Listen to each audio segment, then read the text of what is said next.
ago, I set out on a walking tour, high in the Alps, a region quite unknown to travelers, where ancient mountains thrust down into Provence. The trek began on barren moors, 12 or 1,300 meters above sea level, through land that was bleak and monotonous. Nothing grew there but wild lavender. My route led across the region at its widest point, and after hiking for 3 days, I found myself in a wasteland, desolate beyond description. I made camp near the remains of an abandoned village. The day before, my water supply had run out and I had to find some. The cluster of houses, although they were in ruins, reminding me of an old wasp's nest, made me think that once there must have been a fountain, or perhaps a well.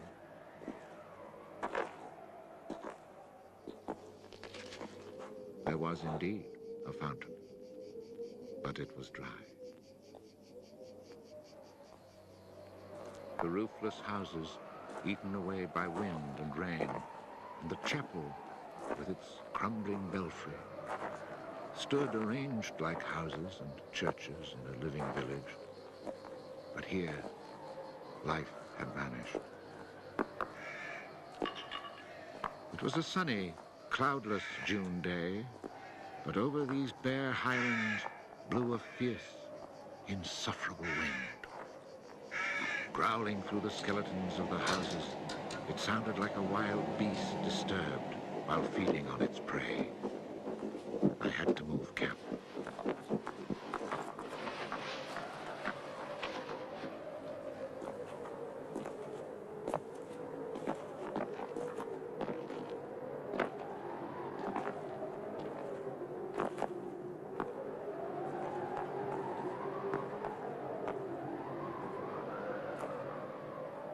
After 5 hours of walking, I still had found no water, and I could see nothing that gave me hope of finding any.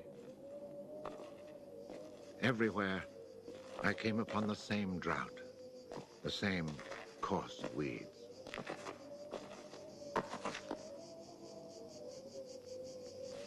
In the distance, something caught my eye. A thin, dark shape that I took for a tree stump. But just in case, I walked towards it.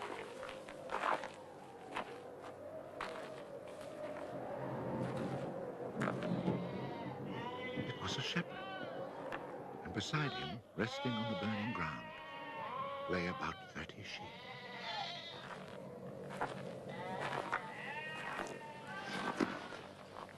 He let me drink from his gourd, and presently he led me to his sheepfold in a hollow in the plain. He drew water. Excellent water it was, too, from a very deep, natural well over which he had rigged a simple windlass.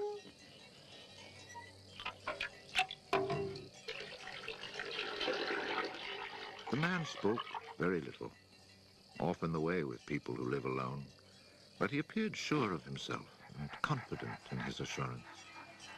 It all seemed somehow strange in this barren land. He lived not in a hut, but in a real house, a stone house, whose walls clearly showed how his own labor had repaired the ruin it had once been. Its roof was solid and strong, and the wind on its tiles sounded like the sea upon the seashore.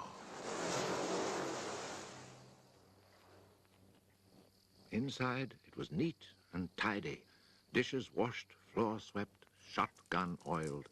His soup simmered over the fire.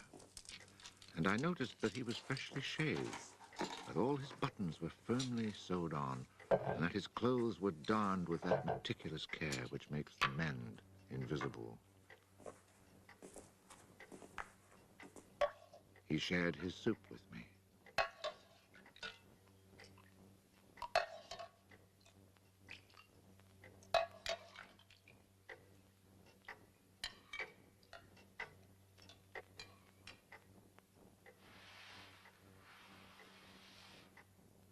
When I offered him my tobacco pouch, He told me he did not smoke. The dog, silent like his master, was friendly without fawning.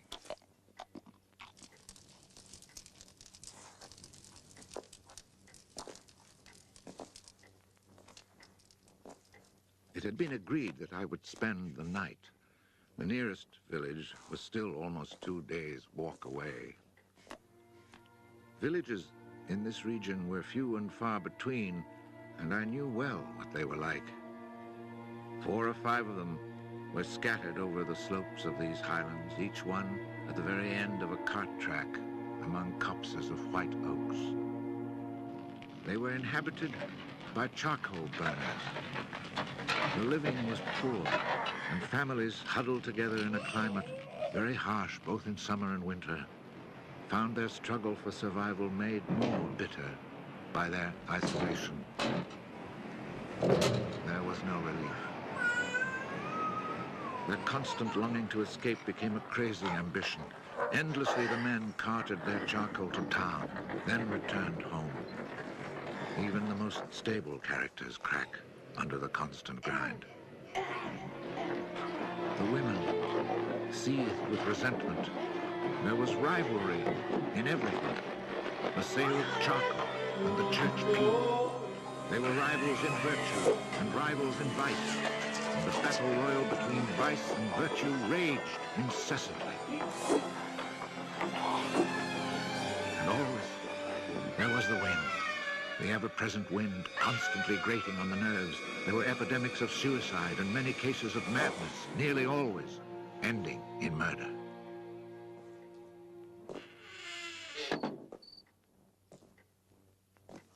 The shepherd, who did not smoke, went to fetch a little sack, and onto the table he emptied a pile of acorns. He began to examine them very carefully, one by one, separating the good from the bad. I sat, smoking my pipe. I offered to help, but he told me it was his work, and indeed, seeing how very carefully he carried out his task, I did not insist. That was the only time we spoke. When he had set aside enough acorns, he divided them into piles of 10. As he did this, he discarded the smaller ones, or those that were cracked, for now he was examining them very, very closely. When finally there lay before him 100 perfect acorns, he stopped, and we went to our beds. Being with this man brought a great sense of peace.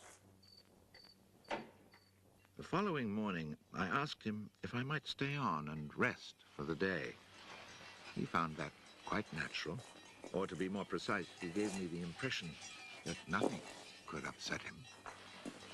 The day of rest was not absolutely necessary, but I was intrigued, and I wanted to learn more about him.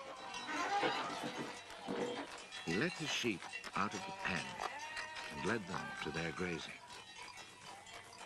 Before he went, he took the little bag of carefully chosen acorns and put them into a pail of water to soak. I noticed that for a walking staff, he carried an iron rod as thick as my thumb and about as high as my shoulder.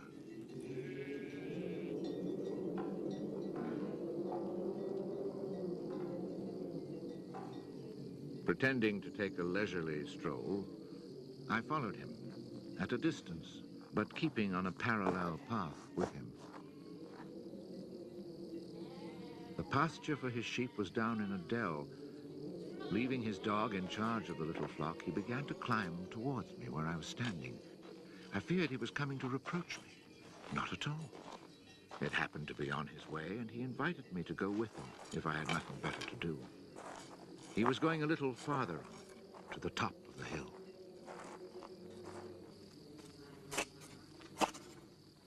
When we reached his destination, he began to drive his iron staff into the ground.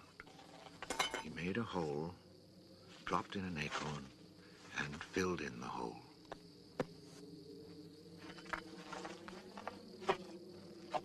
He was planting oak trees. he owned the land. He said no. Did he know who owned it? He did not. He thought it was common land, parish property, or perhaps it belonged to people who did not care about it. That did not concern him. So with infinite care, he planted his 100 acorns.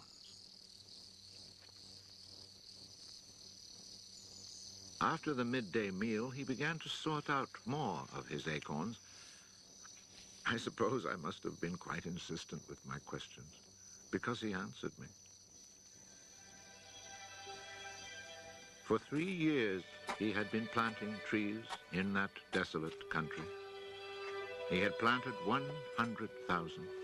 Of the 100,000, 20,000 had come up. Of these, he still expected to lose half, either to rodents or to any of the unpredictable things which only Providence can account for. That left 10,000 oaks to grow on this tract of land where before there was nothing. It was then that I wondered about the man's age. He was clearly more than 50. 55, he told me. His name was Elzéar Bouffier. He had owned a farm down in the lowlands. It had been his life. He had lost his only son, and then his wife, and had withdrawn into this solitude where he was content to live quietly with his lambs and his dog. It was his opinion that the land was dying, for lack of trees. He added that having nothing very important to do himself, he had resolved to remedy this state of affairs. I was young and only thought of the future as it affected me and my search for happiness. So I told him that in 30 years, those 10,000 oaks would be magnificent. He answered quite simply that if God granted him life, in 30 years he would have planted so many more that these 10,000 would be like a drop of water in the sea. Already he was studying the growth of beech trees and had a nursery full of seedlings grown from beech nuts. They are quite beautiful. He was also thinking of birches for the dales, where he told me there was moisture just below the surface of the soil. The next day, we parted. The following year came the First World War, in which I was engaged for 5 years. An infantryman was hardly likely to have trees on his mind.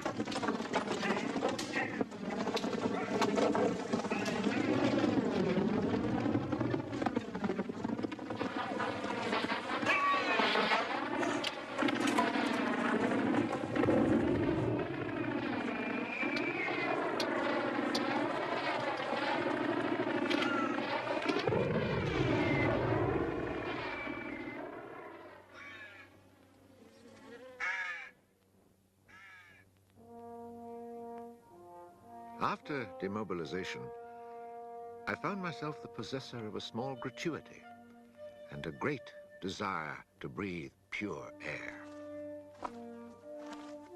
This was my only thought when I set off once more on the road to the barren land. The country had not changed. However, in the distance, beyond the deserted village, I noticed a sort of grayish mist that lay on the hilltops like a carpet. The shepherd who planted trees had been in my mind since the day before. 10,000 oak trees, I thought to myself, really need a lot of space.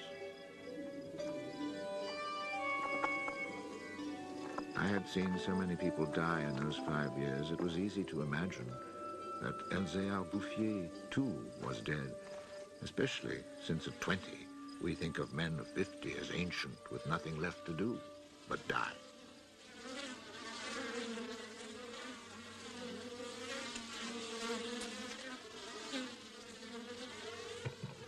He was not dead. He had changed his occupation.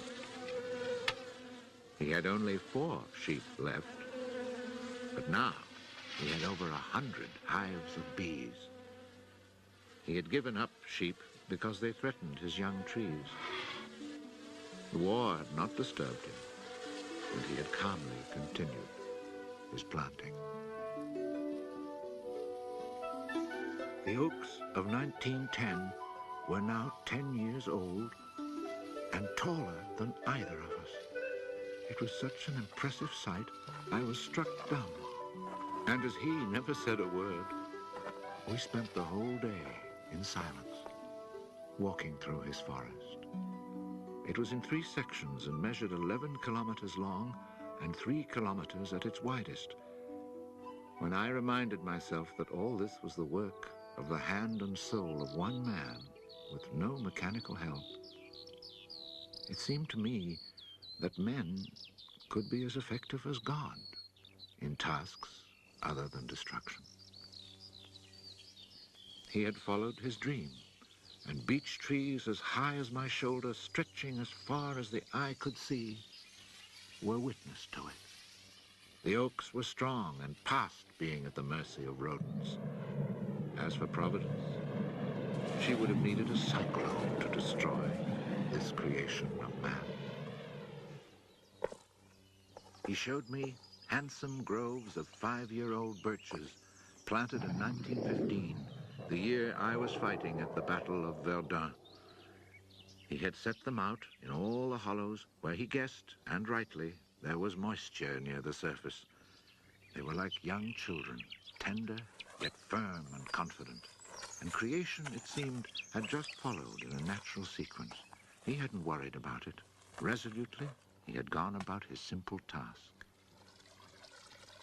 On the way down through the village, I saw streams flowing with water, which in living memory had always been dry. This was truly the most impressive effect of creation's natural cycle that I'd ever seen. Long ago, these brooks had been full of water. Among the miserable villages I mentioned before, some were built on sites of ancient Roman villages, and archaeologists digging in the ruins had found fish hooks, whereas in the 20th century, cisterns were needed to ensure even a modest supply of water. The wind had scattered seeds too, and as the water reappeared, so did willow trees, reeds, meadows, gardens, flowers, and a reason for living. But the change had come about so gradually, and that it was simply taken for granted.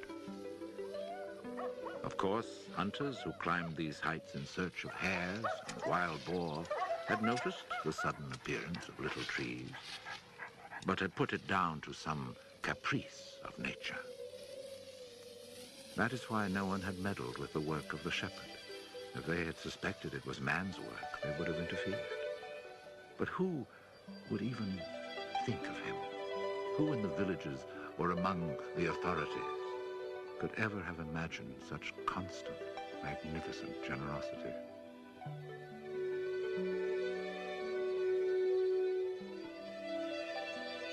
Each year from 1920 on, I paid a visit to Elzéar Bouffier. I never saw him lose heart, nor was he ever deterred. And often, God knows, it must have seemed that heaven itself was against him. I never tried to imagine his frustrations, but to achieve such an end, he must have had to overcome many obstacles. For such passion to succeed, he must surely have fought and conquered despair. We must remember that this exceptional man had worked in utter solitude. Solitude so complete that towards the end of his life, he had lost the habit of speech. Oh, perhaps he saw no need for it. In 1933, he was visited by an astonished forester who notified him of an order that lighting fires outdoors was forbidden for fear of endangering this natural forest. It was the first time, the forester told him naively, that he had ever seen a forest grow of its own accord. In 1935, a whole delegation from the authorities arrived to look at the natural forest. There was a high-ranking official from the forestry department, an elected member of parliament, technical experts, and there was a great deal of talk. It was decided something must be done. Fortunately, nobody did anything except for the one good thing. The forest was placed under government protection and charcoal burning was prohibited. For it was really quite impossible not to be enchanted by the beauty of these young, healthy trees. And they had even managed to cast their spell over the Member of Parliament.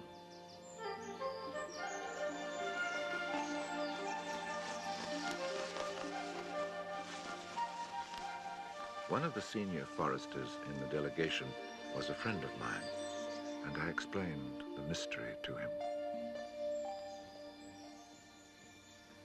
The following week, we both set out to find Bouffier.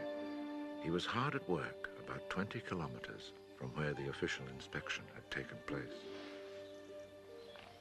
I was right about my friend the forester. He was able to appreciate all he saw. I offered the eggs I had brought as a present. We all shared our lunch and spent several hours in silent contemplation of the landscape. The slopes we had climbed on our way up were covered with tall trees 4 times our own height. I remembered how it had looked in 1913, desolate, but quiet, regular work, brisk mountain air, the simple life, and above all, peace of mind, had endowed this old man with almost awe-inspiring health. He was one of God's athletes. I wondered how many more hectares he would cover with trees. Before we took our leave, my friend made one small suggestion about the kinds of tree which seemed to suit the soil here. He did not press the point, for the simple reason, he told me afterwards, that this man knows more about it than I do. The idea must have been turning over in his mind, for after we had walked for an hour, he added, he knows more about it than anyone else in the world. He's found a perfect way to be happy. Thanks to this forester, not only the forest, but the happiness of Bouffier were protected. The only serious danger to his work occurred during the Second World War. Cars being powered by wood-burning generators. There was never enough wood. So cutting was begun among the oaks of 1910, but they were so far from transportation routes that the whole enterprise proved financially unsound. It was abandoned.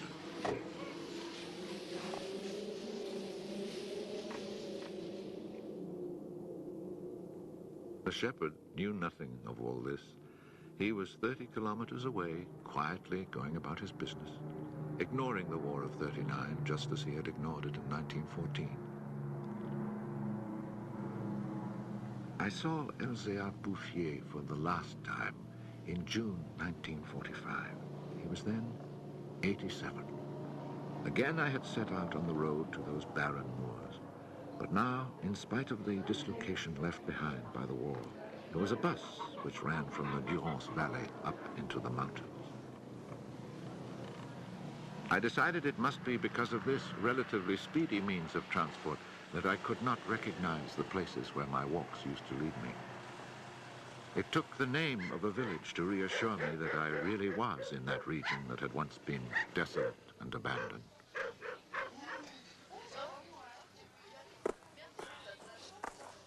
The bus dropped me at Vergon. In 1913, this hamlet of no more than a dozen houses had 3 inhabitants, wild creatures who hated each other, who set snares to make a living. They were people without hope. Now everything was different, even the air itself.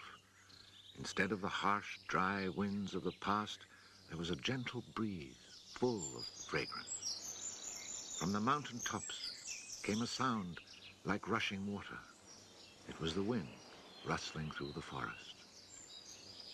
And then, even more astonishing, I heard another sound of water. I saw that they had built a fountain that was splashing merrily. And beside it, what I found most touching, someone had planted a linden tree, the perfect symbol of rebirth.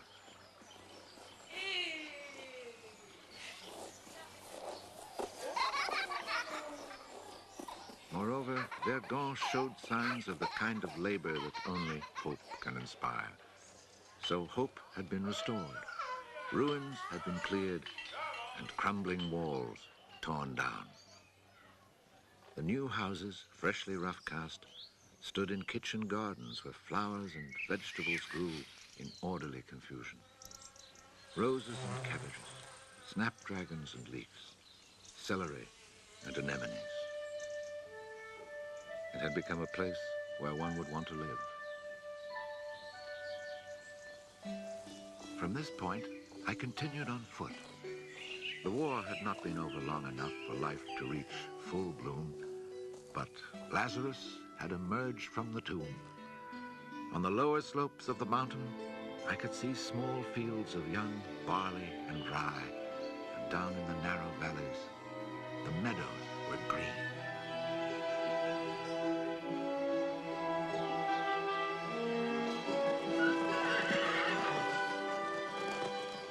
It has taken only 8 years since then for the whole countryside to glow with health and prosperity.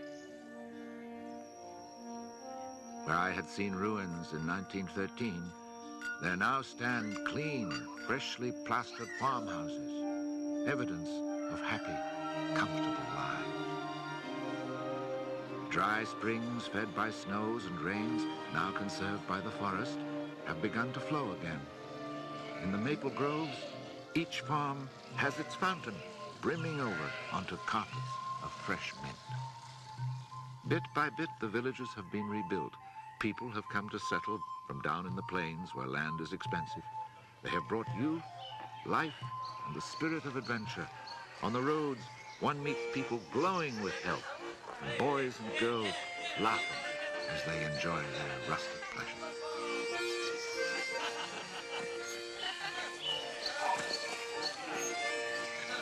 Counting those who lived here before, quite changed by their life in gentle surroundings, and including the newcomers, more than 10,000 people owe their happiness to Elzéar Bouffier.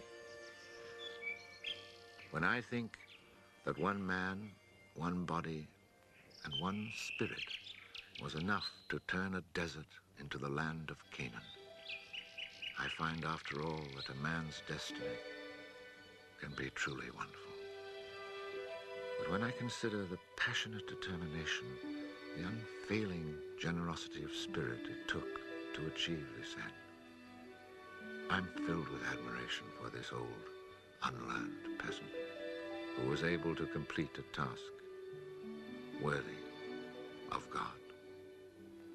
Elzéar Bouffier died peacefully in Banon in 1947.